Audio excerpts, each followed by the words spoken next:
What is going on, everybody? Welcome to my YouTube channel. Look at them guns. Gym's just opened this morning, so my first session back at the gym was this morning, which was so exciting. I have not showered yet. I've been home for 3 hours. I've been working. I didn't have time. Pitter patter, let's get at her. Today's episode is going to be about something that a lot of ladies in my community, the Big Booty Boss Academy, struggle with. And I wanted to create this video for them and the public. It's all about core engagement. People have troubles activating their core. If you don't properly activate your core, it can cause lower back issues. Our core is one of our main stabilizers. I want to run you through some tips and tricks on how to properly activate your core. I'm going to put together a really quick, basic core circuit to help you build up core strength.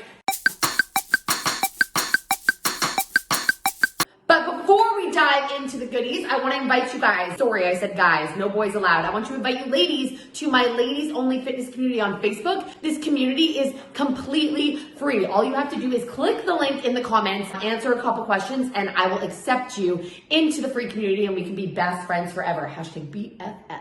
So before I do this workout, I'm like crouching down. Before I do this workout, I'm eating breakfast. It is sprouted bread with avocado, egg, fat-free cheese, and some turkey bacon. I'm gonna pretty myself up for you guys, and then I'm gonna give you guys my top 3 tips for activating your core, and then I'm gonna run you through a basic core circuit. Let's go.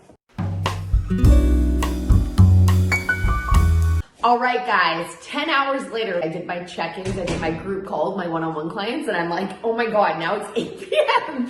Time to film the YouTube. Today, we're talking about core engagement. And before we even dive into the core circuit, I want to give you guys my 3 biggest tips when it comes to properly activating your core. Tip number 1 is don't just practice activating your core during core workouts. I had a ripped 6-pack once, not anymore, and I don't care because I like my body how it is now. But when I did have a ripped 6-pack, I literally wasn't doing any core workouts. I was just going on a lot of runs, eating healthy, and lifting at the gym. It's really important to practice core engagement throughout the entire day. For example, you sit at a desk all day, shoulders down and back, chest proud, core is tight. Practice core activation. When I taught spin class at the gym, I was always tell my clients, on your bike, stabilize, secure your posture, and activate your core. Don't just practice core engagement during core engagement exercises.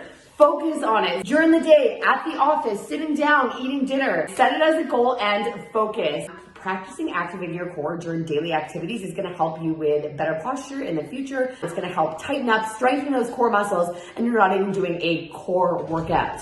It's tip number 1.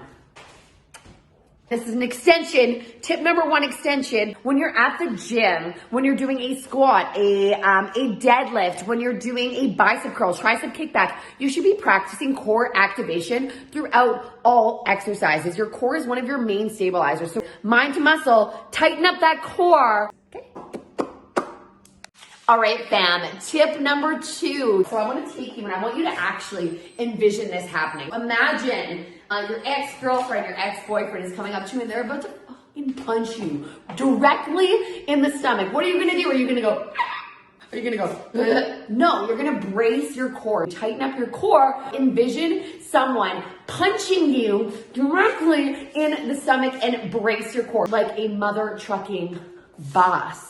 A lot of my clients in my community will be like, is it like when you suck in or does it feel like when you're pushing out? No. It's bracing your core, activating. That's tip number 2. Hello down there. Tip number 3, before we dive into a little core circuit, you're gonna grab a mat. You're gonna lay down flat on the mat, okay? Feet are flat, ponytail is out of the way. You're gonna bring your 2 fingers on each hand in between your hip bones. When we activate our core, we're gonna feel a little movement. It's not sucking in, it's not pushing out. Bracing is the best word I can use to describe. You're almost like you're about to cough out. You brace, you feel that movement. So not active, la-di-da-di-da. 2 fingers in my hip bone.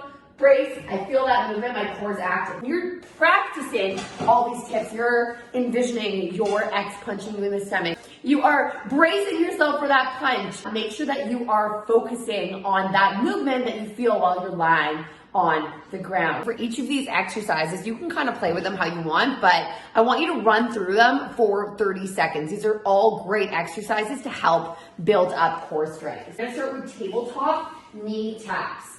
So we're coming into tabletop. My core is active. I physically just activated my core. Knees come down, back up. Core is tight. Repeat that movement. Super simple, super effective. I'm a badass. I'm a badass. You're a badass. We're all badasses, okay? All right, guys. Next exercise that we're doing for 30 seconds is bent knee toe taps. I like to have my hands on the top of my glutes, bent knees at a 90-degree angle, one leg down, up. One leg down, up. Core is tight. Guys, remember what I showed you at the beginning. Core's pulling in. A little bit of a more advanced level of this is both legs coming down. But what I want you to make sure is that your lower back is pressed into the mat at all times, so you're not compensating your back over your core. Dead mother trucking bugs. Stupid name, great exercise. But honestly, you kind of do look like a dead bug. Both knees have that 90-degree angle. We're bringing our arms straight into the air. We're going to do opposite arm with opposite leg. So back is flat. My core is active. I'm coming out. Dead bug. Back in. Level 2 for this guy. Both legs out. A lot harder. A lot harder. But as you build up core strength, the level 2 will become a lot easier. The last core exercise we're gonna run through is an assisted crunch. Instead of a regular crunch, we're actually gonna hold on just underneath our hamstrings, okay? Our shoulders are still down and back. We're coming up, shoulder blades off the mat, crunch. Crunch. An assisted crunch. I'm not curving my spine every time I come up. I'm squeezing and tightening up my core. So I just want to thank the filmer of this YouTube, myself. I did really Thank you, Kirsten, so much for taking time out of your evening to film the YouTube for your 1.62 thousand YouTube fans. What? Guys, that was lame, but it's okay. I am lame. I'm a savage, yo. Savage. Ratchet, Moody, what's that song? Haley, come show the savage dance. That brings us to the end of our core engagement, core activation YouTube episode. I get asked this question all the time. How do I properly activate my core? So I wanted to give you guys my 3 main tips and some really good exercises to help build up that core. If you like my style, you like my savage shirt, you want to do my workouts on a more serious level, I'm inviting you to join the Big Booty Boss Academy. What's the Big Booty Boss Academy? It's a bunch of boss babes crushing goals. Right now, we have 330 ladies in the community, access to my training app, nutritional database. We do live workouts. It's honestly just a really, really, really fun time. I'm also going to drop the link for that in the comments. Peace, love, and protein. Thank you so much for your time, for your energy, and I hope you got some value out of this YouTube episode.